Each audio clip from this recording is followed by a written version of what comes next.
And in just a few moments, this live from Lincoln Center presentation of the American Ballet Theater will continue with the ballet theme and variations. The choreography was made for American Ballet Theater in 1947 by George Balanchine. The music is by Tchaikovsky.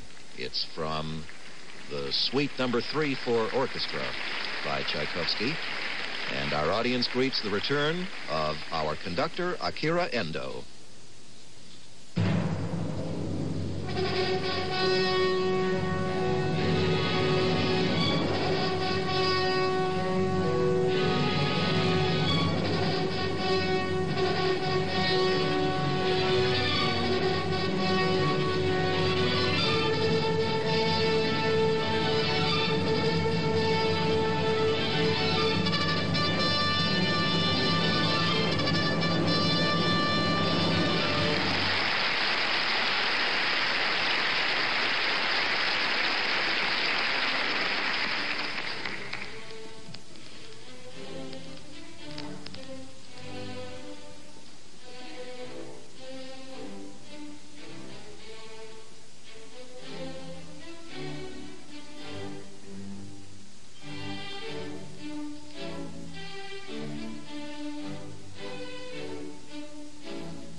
live from Lincoln Center. We've seen Theme and Variations. A brilliant ballet choreographed by George Balanchine to the Theme and Variations movement from Tchaikovsky's Suite No. 3 for orchestra. This ballet created by George Balanchine for the Ballet Theater in 1947.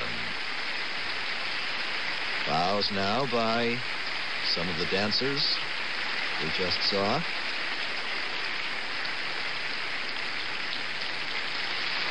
And here on the left, Gelsey Kirkland. On the right, Mikhail Baryshnikov. Gelsey Kirkland, a native of Bethlehem, Pennsylvania, a dancer with the American Ballet Theater since the fall of 1974. And a rose to her partner, Mikhail Baryshnikov. Mr. Baryshnikov was not born in Russia, as is commonly supposed, but rather was born in Riga, Latvia. His parents were Russian. He was born in Riga in January of 1948. He attended the local school there and then applied to the School of the Theater Opera Ballet. Baryshnikov spent 3 years at that school studying academic subjects as well as classical ballet. He also learned to play the piano there, and he had dreams of one day becoming a professional pianist. Now, all the dancers in Theme and Variations. Gelsey Kirkland trained entirely at the School of American Ballet, where she gained early stage experience dancing children's roles in The Nutcracker and in A Midsummer Night's Dream. Her on-stage personality and her technical purity have inspired some of America's major choreographers to create new ballets for her. And here now, Mikhail Baryshnikov and Gelsey Kirkland. When he was a member of the Kirov Ballet, Baryshnikov made several foreign tours to Japan and Australia, to Spain, to London and Amsterdam. And since leaving the Kirov, he has appeared with American Ballet Theater as well as with the Paris Opera Ballet, the National Ballet of Canada, the Royal Winnipeg Ballet, the Elliott Feld Company, the Royal Danish Ballet, and the Royal Ballet.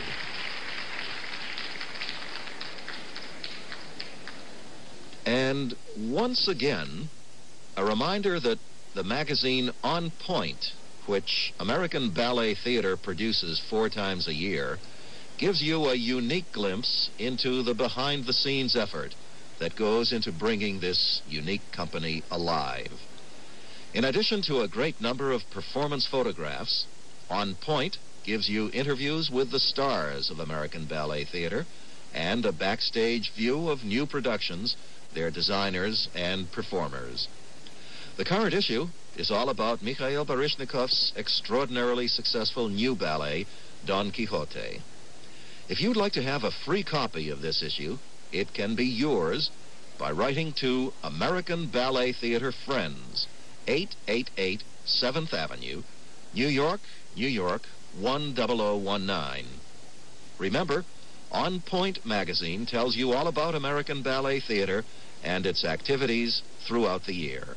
Send for your free copy now to American Ballet Theater Friends, 888 7th Avenue, New York, New York, 10019. And now, once again, let's go backstage to Robert McNeil. Well, we now have the pleasure of talking to the fabulous dancer you've just seen, the brilliant young American star, Gelsey Kirkland, at 25, principal dancer with the American Ballet Theater. She was born in Pennsylvania, studied ballet since she was 8, and she is greatly admired by the leading dancers of the day for her technical brilliance and her strength and fluidity. And you may have seen her featured recently on the cover of Time magazine. Gelsey Kirkland, you... Well, that was incredible. That really incredible. Why don't you sit down and relax? How does a dancer feel about it herself after all that effort? Like going into retirement. Oh, really? Seattle flew 10 months ago. When you come out of doing something like that, how does your body feel? That's a terrific exertion. I've been watching you from the wings. How do you? You don't feel it, you know. You don't? Just don't feel it anymore. It's past the point. You start the ballet and you have a body, and then afterwards you come off stage and you look down and your legs are there, but you would never know it. You didn't know they were there. And what do you feel? What do you feel up here? What do you feel sort of emotionally? Is it a high coming up? So relieved that it's over. This ballet, especially. Why? Well, some ballets you feel it's about performance, disappointed. It depends on the ballet, of course, and the performance. This particular ballet has always been very difficult for me. I've done it since I was... You danced it at 17 or 16? And it hasn't gotten any easier or any better. Isn't that extraordinary early in one's career to dance something as difficult as this? Unusual, isn't it? Yeah. You know, Mr. B always used to... Mr. Balanchine? Balanchine, right. He always threw me out there like jumping into cold water, you know. And at the time, it was always such a shock, but I think it was probably the best way because I tend to procrastinate. And I think just by doing that, I got it all over with very soon. I see. Have you changed the part a lot in the, 8 years since you've been dancing? You said in jokes, as a joke a minute ago, it hasn't improved, but I mean, have you actually changed your interpretation of it? Well, in the sense that when I was 16, I wanted so desperately to be 24 at least, you know? Yeah. So I always tried to be elegant and tried to be regal, and that was a big mistake. And now at least I feel that I dance it hopefully more naturally, more, I mean, even a princess is just a princess. You don't have to try to be one. I just feel that I let it happen more instead of forcing it so much. And certain areas of my technique feel stronger, and in a way I feel that it was easier for me to move quickly when I was 17. But other areas feel stronger and more enjoyable. I feel I can relax in places. I used to use all of my energy every moment, and I think that's changed, but So you get stronger, do you, as you... Well, different areas of your technique develop, and some, for instance, I haven't done many Balanchine ballets in this company, so I'm not doing them constantly, so it's more difficult in a way when you go back to it, even though it's in your blood. It's not, it's like going back to a classic that you've left for years. You know, it's not in your body, and you just have to rework it over and over. Do you prepare very differently for a ballet like this, which, to my eye, seems a sort of pure dance, than you do for a ballet, one of the more dramatic ones, where you're actually playing a character or a part? I hope so. Yes. But how do you explain that difference to yourself? It's totally different. As the steps become the character, they have to speak for the character, and that in itself requires totally different movement quality, and you have to, you're not yourself dancing. I mean, you have to, it's like, I suppose, a professional actor would actually have to start from the beginning, finding the character and finding what he sees personally for himself in the character, and then you have to make the steps reflect the character so that it's not dancing just for the sake of dancing. It's for dramatic purposes. Logic, and to me, in a way, it's become easier because I feel more comfortable behind somebody else. I see. Is there a particular dancer or ballerina who early on in your career you noticed and really inspired you, who you had carried as a kind of model for a while? You know, many different ballerinas, but I really, The ballerina who influenced me more than anything, and it wasn't that young, but Makarova, when she first came, was my total inspiration. I think more so than anybody had ever been in my life. Why? Can you explain that? You know, Was it a revelation to you, or just a different way of doing it? It was really a revelation. It was as though everything that I had never actually developed a beautiful picture of the way I saw movement, but I always knew that there was something that I wanted to see and attain that I had never seen, and I couldn't picture it because nobody had ever reflected it. And when I saw her, she did. I see. Does a dancer as advanced, if that's the word, as you are, does she still learn by watching somebody like Makarova? Oh, yes. Yes. Because, well, first of all, everybody is so individual, and I mean,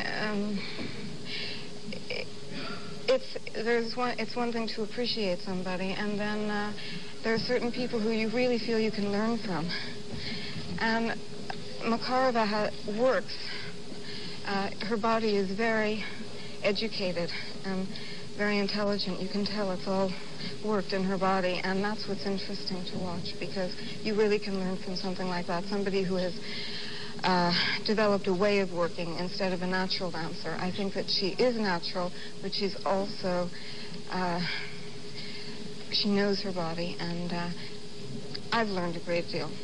And I'm sure everybody at any point in their life could. Let me ask you something that intrigues me finally. Has suddenly becoming not just a celebrity within your profession, but in recent weeks a national celebrity? Isn't everybody who has his picture on the cover of Time magazine? I know, isn't that strange? That well, I just wonder, what does it do to your actual work? Does it change it at all to be? Well, it did. You know, I mean, of course it didn't, but when I saw the cover, I was working, and it changed my work. I couldn't work for 5 minutes, you know. Yeah. But no, it doesn't at all. It's very removed from what you're doing. And the nice thing about it for me is that I'm not very good at doing publicity, and it was just, couldn't ask for better publicity. Yeah. So it was a wonderful thing to happen to me, and especially my grandmother. You know. She loved it. Great. Well, it's very kind of you to talk to us. Thank you very much, and I thought the performance was just splendid. Oh, Thanks so much. Thank you. Bye-bye. Well, we're going to talk